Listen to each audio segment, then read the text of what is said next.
Okay, another little folding drone. This is the LF606, as you can clearly see here. A little bit bigger than some of the ones I've done, but I have done ones this size as well. My one doesn't have a camera on it, it's just got a little light on it. And as you can see, you've got 3 different colours here, and also you can have it with the Wi-Fi camera or not. I actually, if you're new to flying, I always think just start with something without a camera on everything else. Don't get too involved with that. Just enjoy the pleasure of flying. That's why I fly. It's just damn good fun. The camera is just a little bit of an add-on later on, I always think, but at this level I think really good.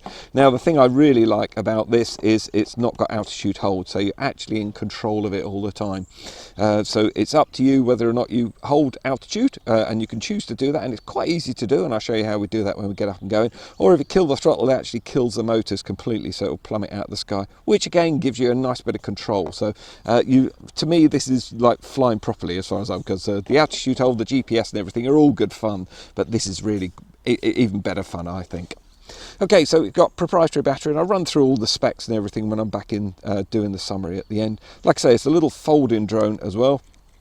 So these, you can either fold the front in or the back in. First of all, it makes no difference on this, and there's definitely a click when it actually gets into position. Transmitter is a gaming style one. It actually feels pretty good in the hand, and good for thumbers or pinchers, doesn't really matter.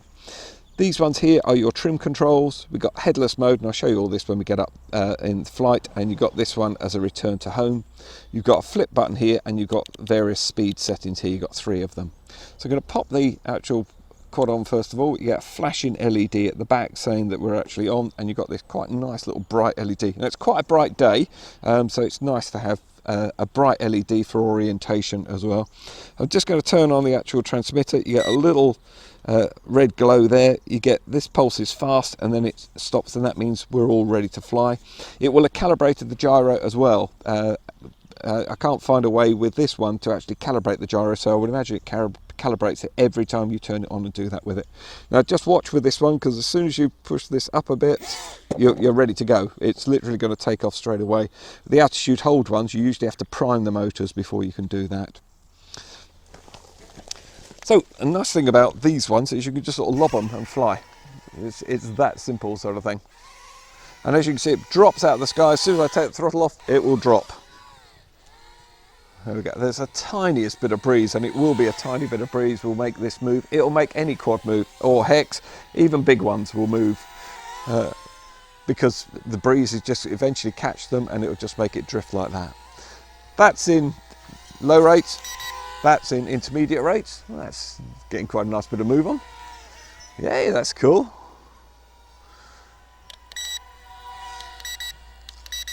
And that's in high rates, right?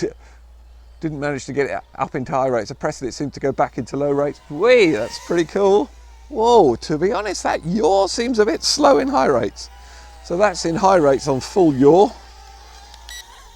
That's low rates in full yaw. It doesn't actually make any difference. Look at that. I think this is the first drone I've ever had that does that. And you can manually flip it as well, as you saw there. Well, it's a bit strange not having a yaw that gets a real shift on. Now, the yaw is where it rotates. So if I push this to the right, you'll see the quad rotates to the right. Push it to the left, it rotates to the left. Woo! I haven't flown for ages actually, and you can tell by the way I'm struggling with this non-altitude hold. There we go, now I've got it sorted. So that goes to the left, as I say, that goes to the right. And then we push forward, it goes forward, backwards towards us, right and left. And flying is a combination of all those things. Whoa, that yaw is actually quite difficult to do. And then you can flip it, and I've done a video on how you do manual flipping as well. If you want to do a flip with the actual controls, you simply press this and choose the direction of what way you want it to flip. So it flips forwards, backwards, left and right. I actually like manual flipping, it's far more fun. The headless mode, if I press this one here, and then whatever way was forward, there we go. So forward is over there, backwards that way. Oh, here we go. So yeah, so that's forward that way. It doesn't matter on the orientation of the quad, so no matter what way the quad's facing, it's facing towards me. If I push forward, forward is always away, back towards me, left and right, and it depends what way you've bound it up. So I'm going to kill that one. If I press the return to home, which is that one, it will just go off in that direction until I give it some stick input with this one, or you can just press the return to home again. It only works if you've flown directly from the point you bound it straight away from you, almost like a headless mode. It just comes straight back that way. Now the LED on the back is not flashing or anything. That's good. I thought I just caught it flashing there. And the LED on the front is brilliant for orientation. You can really see it. It's nice. Yeah, it just about flips, but it's not the best manual flipper in the world, to be perfectly honest. There's not enough pitch on it or roll on it. And certainly with that yaw, that's it funneling. Those are big funnels for such a little quad. Usually they're tight, quite tight. If you're new to flying, it's probably perfect actually. And then if you just kill the throttle, just pull that off and it will literally just stop it there. So like I say, you can hand launch, or you could just launch it from the ground if you wanted to. So there's no problem there at all, just down. Make sure you've got nothing caught up in it. Just give it a load of throttle and off you go. And it is a nice controllable drone actually.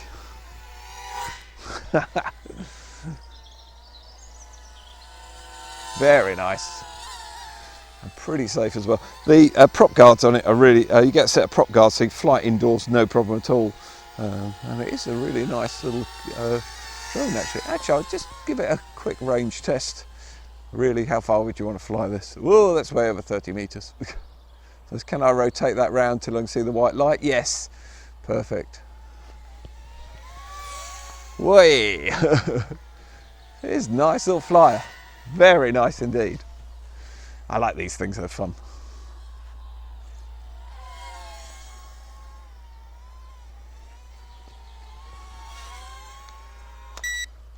Whee! Whoops! Now, I actually pressed the button as I was doing a manual flip there. If you come down and crash like that, it probably might have bent the prop like it has just a little bit there. Let's just pop that back up. I actually was doing a manual flip too close to the ground there really. Now it might well fly badly now because the gyro's sort of been upset a little bit, so it might well, let's just see how we get on. Oh no, it's fine. Sometimes it will just really drift off. All you have to do then is just land it, turn the quad off, turn the transmitter off and just rebind it and off you go again. That was just operator error there. There we go, that was better. That was a double flip that time. Whoa, and a really slow flip. And it does recover. It's just giving it loads of throttle input. Yeah, there we go. Yeah, so you need a bit of height to do some manual flipping, which is fair enough. I say the yaw for me could be a little stronger, I must admit. That's at full yaw and full roll.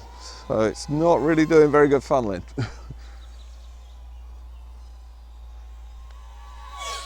It can actually ascend while it's pitching forward at full pitch as well, which is really nice. So there, that's full on everything. That really does get a bit of a shift on actually.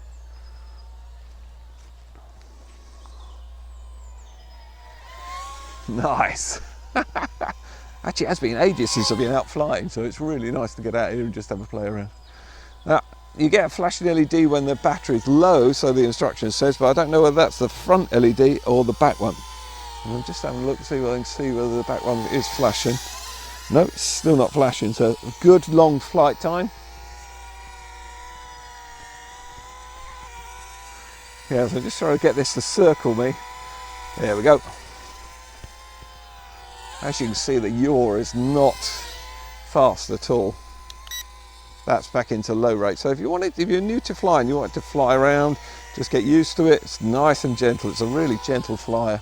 And even in high rates, it's not too bad, to be honest. So that's low, intermediate. Intermediate's pretty cool, actually. And that's high. Oh yeah, definitely three distinctive differences there, but not on the yaw, like I said. Whoa, there we go. Oh. It's really nice. Everything's nice and responsive. It just hasn't got an awful lot of grunt in it, obviously, to get going. Just wondering whether that LED's still going. Yeah, we've still got loads of flight time as well. And precise. Look at this nice little precise flyer.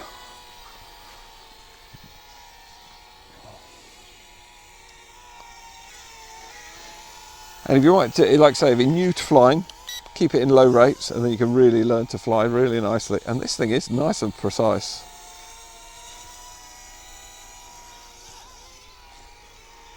just try to keep it low to the ground, just see how we get on with it. And it's there's a breeze is picking up a wee bit now as well. Oh, we got flashing LEDs. I did notice on the throttle we weren't getting quite so much input, so that's good. Now I'll probably stop manual flipping. Yep, absolutely doing nothing at all now. And the battery will just literally run out. You won't damage the battery on these things. I've never had a quad damage a battery, to be honest, with running it right out. But obviously just keep it close to you so you're not too far away. If you fly it way away and the battery goes, it will literally just drop out of the sky. I'm going to run some footage shot just to show how precise it is to fly indoors, and as you saw it was absolutely fine. I've really done an unusual thing here. I've actually put the prop guards on. Now I very rarely bother doing that, but I did have a couple of incidents indoors and it does save you, and certainly if you're new to flying, pop them on. If I'd have had them on when I did the little manual flip outside, I probably wouldn't have bent that prop, to be perfectly honest. With a bent prop, all I ever do is just try and straighten it back out, and then it seems to fly all right. As soon as it starts to not fly okay, you actually get 4 spare props with it, so you can just swap them over, and then numbered and lettered so that you know exactly what orientation to put the props on. The battery gave me 8 minutes flight. I've had 2 or 3 flights with it and it was consistently 8 minutes, just over, which is pretty good. You charge it with this little adapter here, plug it into there, proprietary battery as you can see, and then you just simply plug this into your mains adapter or a power bank if you're out and about, or your car or your laptop, whatever. When it's actually plugged in and charging, you get the red LED as well. When it's finished charging, the LED goes off. It does take way over an hour actually. They give 2 hours to charge. It's certainly well in excess of an hour, and it is a 500 milliamp hour single cell battery, so that's why we had such a long flight time with it.